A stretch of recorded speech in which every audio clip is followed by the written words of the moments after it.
Oi, gente, eu me chamo Carol e na aula de hoje a gente vai falar um pouco sobre as transformações da matéria, a importância delas e como elas estão presentes no nosso cotidiano. Aqui no slide 1, nós temos a nossa introdução, né, que nos diz que a matéria está sujeita a diversas transformações, podendo ser elas tanto naturais ou não. E é importante compreender essas mudanças para que a gente consiga, né, identificar os fenômenos naturais. E também é importante a gente saber que todas as substâncias que estão ao nosso redor elas estão constantemente passando por mudanças, e essas mudanças elas podem ser físicas ou químicas. Mas o que seria uma mudança física, né? Nós vamos ter uma mudança física quando a substância altera seu estado ou aparência, porém a sua composição física permanece a mesma. Geralmente essas mudanças são chamadas de reversíveis, né? Porque é possível retornar à forma original sem que a gente altere a composição da matéria.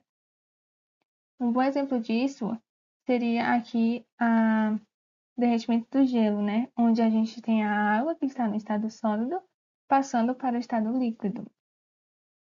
Já as mudanças químicas, elas vão ocorrer quando uma substância sofre uma transformação que altera a sua composição química. E um exemplo clássico disso seria o ferrugem, né?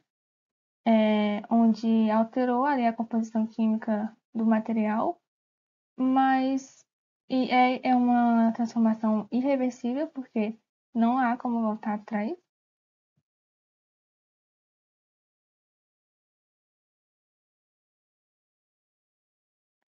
As transformações químicas, elas vão resultar assim, na formação de novas substâncias, ou seja, substâncias com propriedades diferentes das originais, né? O que significa que não há como retornar à substância original. E um exemplo disso seria a combustão da madeira, né? Que está formando ali fumaça e cinzas, ou seja, é um processo reversível. Bom, e agora que a gente já sabe disso, né? Como que a gente conseguiria identificar uma transformação química? Assim, algumas delas vai indicar, né? Vai dar sinais de que ocorreu essa mudança. Uma desses sinais é apresentar a mudança de cor. Por exemplo, quando a gente corta uma maçã e deixa ela por um tempo, ela vai escurecer, né? Isso vai indicar que ocorreu um processo químico, oxidou a maçã, ocorreu um processo químico, uma mudança química. E nessa característica de mudar de cor é uma dos sinais que acontece quando ocorre uma mudança química.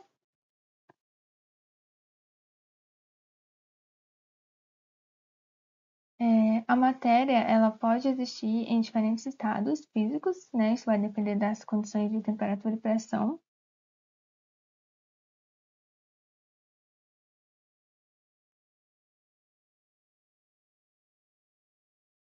Primeiro, nós vamos ter aqui o sólido, que tem forma e volume definido e vai ocupar sempre o mesmo espaço. Ou seja, as moléculas dele estão sempre juntinhas e bem organizadas, né? Como se fosse um quebra-cabeça quando está encaixado, sabe? Depois aqui a gente vai ter o líquido, que também tem volume definido, porém não tem uma forma fixa. Ou seja, ele vai se adaptar ao recipiente onde ele está. Isso acontece porque as moléculas elas vão ter um pouquinho mais de liberdade para se mover. Aqui a gente vai ter o gás, né, que diferente das outras duas,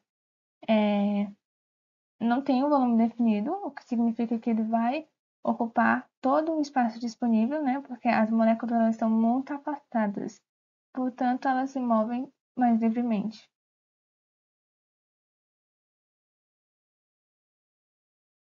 Aqui nós temos a fusão, né, que é a passagem do sólido para o líquido, onde as partículas elas vão ganhar energia, né, quando elas se rearranjam. Isso, com isso, né, elas conseguem se mover mais livremente. E nós temos a solidificação, que ocorre o processo inverso da fusão, né?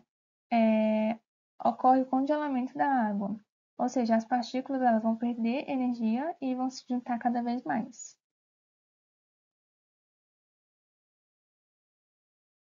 Aqui nós temos a evaporação, né? Temos dois tipos de evaporação, que é a evaporação lenta e a evaporação rápida.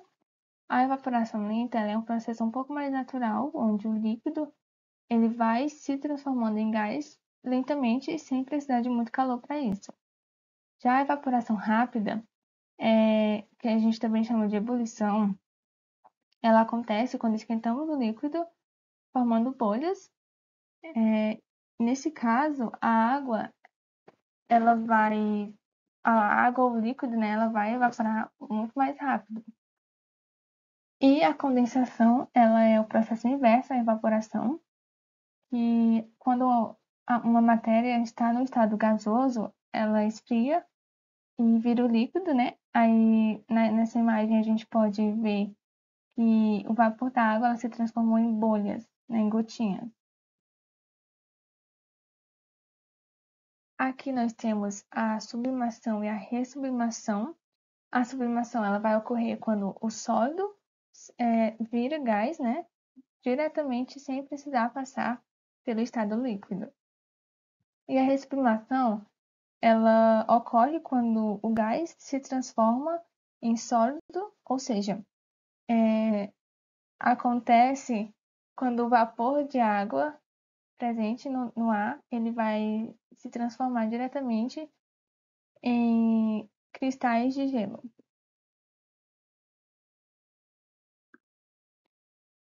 Bom, gente, é isso. Essa foi a nossa aula de hoje. Espero que tenham compreendido o conteúdo e até a próxima.